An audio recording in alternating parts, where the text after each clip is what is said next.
सबको नमस्कार। टाइम की कमी के कारण I will take only 5 minutes sir, only 5 minutes. मुख्य अतिथि Shri J S. Ranjan sir, IAS विशेष मुख्य सचिव उद्योग एवं वाणिज्य और आईटी तेलंगाना सरकार। सम्मानित अतिथिगण श्री डी.एस. चौहान जी, आईपीएस प्रमुख सचिव उपभोक्ता मामले, खाद्य एवं नागरिक आपूर्ति और आयुक्त नागरिक आपूर्ति तेलंगाना सरकार। सम्मानित अतिथि श्री हेम कुमार पांडे जी, पूर्व सचिव उपभोक्ता मामले विभाग, भारत सरकार। Sir thanks for coming. और मैं आपको बताता हूँ कि जे सर से मेरी मुलाकात Indo UK business meet London में हुई थी। जब मैंने जे सर को रिक्वेस्ट की थी डायरेक्ट सेलिंग के लिए, तो जे सर ने आश्वासन दिया था कि मैं आप लोगों की बात सुन रहा हूँ, समझ रहा हूँ और मैं आप लोगों की इंडस्ट्री के लिए प्रयास करूंगा अच्छे से अच्छा काम करने की। और आज सर आपके सामने आ चुके हैं। Thank you sir. Let me define in a shortcut of beauty of direct selling. Sir हमारी इंडस्ट्री के अंदर कोई कास्ट फैक्टर नहीं होता, कोई एज लिमिट नहीं होती, कोई एजुकेशन मैटर नहीं करती, कोई इकोनॉमिकल कंडीशन मैटर नहीं करती, कोई जेंडर मैटर नहीं करता। और सोसाइटी का कोई भी वर्ग आके हमारी इंडस्ट्री में काम करके खुद को सक्सेस कर सकता है और अपने परिवार के लिए एक अच्छी आर्थिक स्थिति पैदा कर सकता है। सर हमारा कंट्रीब्यूशन जो डायरेक्ट सेलिंग का सोसाइटी के लिए है वो अपने आप में एक अद्भुत है, उल्लेखनीय है। हमारी इंडस्ट्री में काम करने वाले ज्यादातर लोग रो आते हैं सर, जिन्हें ना एजुकेशन होती है, अच्छे स्टेटस के लोग भी आते हैं, लोअर मिडिल क्लास, सब तरह के लोग आते हैं। लेकिन हमारा एजुकेशन सिस्टम ऐसा होता है सर कि हम उनका स्किल डेवलपमेंट, पर्सनैलिटी डेवलपमेंट, उनको सेल्स स्किल्स डेवलप करते हैं, जो कि बहुत ही हार्ड टफ जॉब है without MBA marketing, BBA marketing. Leadership skills, how to manage the team, क्योंकि without team this is not possible to do direct selling sir. तो लीडरशिप स्किल्स डेवलप करना, वुमेन एम्पावरमेंट, मेंटल हेल्थ बहुत strong करते हैं sir. जो लोग बिल्कुल loose कर चुके हैं लाइफ में कि हम कुछ नहीं कर सकते, उनको हमारा मॉडल, हमारी एजुकेशन, उनका मेंटल हेल्थ डेवलप करते हैं, उनको ये महसूस कराते हैं अभी भी तुम में कुछ है और तुम चाहो तो इस इंडस्ट्री में काम कर सकते हो, अच्छा काम कर सकते हो। बहुत बड़ी बात मैं सर आपको बताने जा रहा हूं, जो कि डायरेक्ट सेलिंग की लोगों के बीच में चर्चा का विषय नहीं है और वो होना चाहिए। न्यूट्रिशन को पूरे वर्ल्ड में सबसे पहले इंट्रोड्यूस करने वाली इंडस्ट्री डायरेक्ट सेलिंग है। Why nutrition is most essential for our body. Nutrition sir 45 years पहले डायरेक्ट सेलिंग ने इंट्रोड्यूस किया। Obesity programme of world sir, obesity major programme of world आज डायरेक्ट सेलिंग इंडस्ट्री रन कर रही है sir. Obesity का 40 साल से कि ओबेसिटी हमें, हमारे लिए, अपनी हेल्थ के लिए कितनी डेंजरस है और ओबेसिटी से कैसे बचा जाए। इवन सर आज rice bran oil, refined oil, rice bran oil का भी आज हम कहते हैं इंट्रोड्यूस किया था, वो भी डायरेक्ट सेलिंग ने कि राइस ब्रेन ऑयल हेल्थ के लिए अच्छा है। उससे पहले कोई राइस ब्रेन ऑयल नहीं जानता था। तो ये बड़े बड़े काम इसने इंडस्ट्री ने किए। और सर 80% इंडस्ट्री हमारी सर वेलनेस पे ही काम करती है। 80% वेलनेस, लोगों की हेल्थ कैसे अच्छी रहे, लोग हेल्थी कैसे रहें, क्या अच्छा खाएं, क्या छोड़ें, क्या नहीं खाना चाहिए और क्या खाना चाहिए, और कौन से नेचुरल रेमेडीज से आपको ठीक होना है।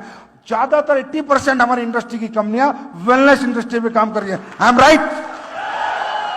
और इवन सर आयुर्वेद को भी एक बहुत बड़ा एक्सपोजर इस इंडस्ट्री ने दिया है। बाबा रामदेव के बाद अगर आयुर्वेद के लिए किसी इंडस्ट्री ने काम किया तो वो डायरेक्ट सेलिंग इंडस्ट्री ने काम किया है। और इससे क्या हुआ सर, जो बाहर की कंपनियां हमारे यहां डायरेक्ट सेलिंग करती थी वो न्यूट्रिशनल प्रोडक्ट लेकर आई, आज उन्हें भी इंडिया में काम करना तो आयुर्वेद प्रोडक्ट उन्हें भी इंट्रोड्यूस करने पड़ रहे हैं। And people get lot of benefits in this industry sir, health benefits. उसके बाद सर मैं सिर्फ ये बताऊंगा कि हमारे यहाँ पर प्रोडक्ट्स का जो सेल्स होता है सर, पहले हमारा डायरेक्ट सेलर इन्विटेशन लेता है, फिर प्रोडक्ट का डेमो करता है, फिर सेल्स करता है।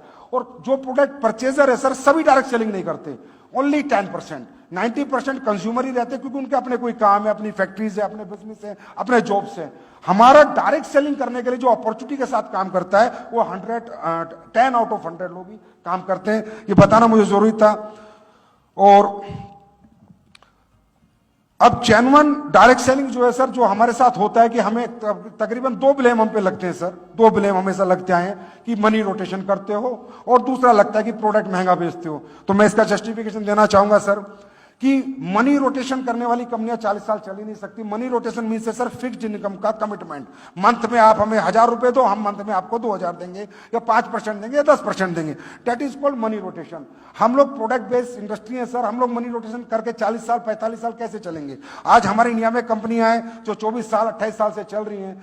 ये मनी रोटेशन नहीं है सर। जो बीच का मार्जिन था, जो एम्प्लॉयमेंट सेल्स का जो मार्जिन था, जो एम्प्लॉयमेंट का मार्जिन था और एडवर्टाइजमेंट का जो पैसा था, वो हम लोग आप इनमें लोगों में डिस्ट्रीब्यूट करते हैं और यही हमारा डिस्ट्रीब्यूशन मॉडल है। इसीलिए सर हम 40 और 45 साल से सर्वाइव कर रहे हैं। नहीं तो 2 साल के अंदर जो ये चिटफंड कंपनियां ये बंद हो जाती है। और ये स्ट्रगल सर हम लोगों की है और यही आशीर्वाद, ये ब्लेसिंग हमें आप लोगों से चाहिए कि इन लोगों से हमको अलग कर दो सर। हम इनके साथ नहीं रहना चाहते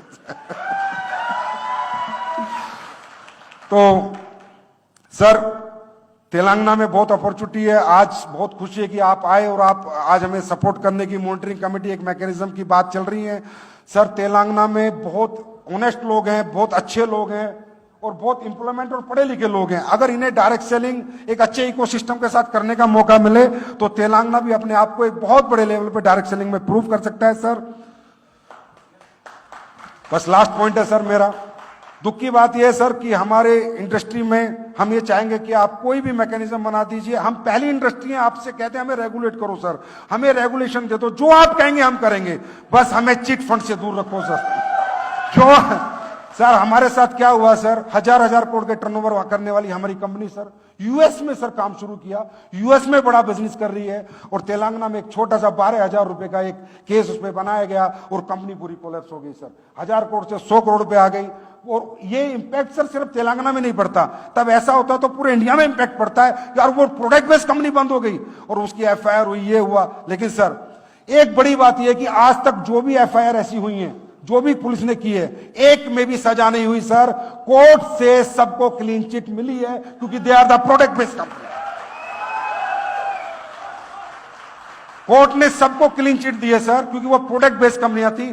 कोर्ट में किसी को सजा नहीं बोली। लेकिन कहीं ना कहीं हमारी इंडस्ट्री का कोलैप्स हुआ, कंपनी कोलैप्स हुई और हमारे पूरे इंडिया में इंपैक्ट बड़ा नेगेटिव गया। तो सर हम तेलंगाना गवर्नमेंट से, आप लोगों से गुजारिश करते हैं, आपका आशीर्वाद मांगते हैं। We need your blessing sir, we need your blessing. Thank you.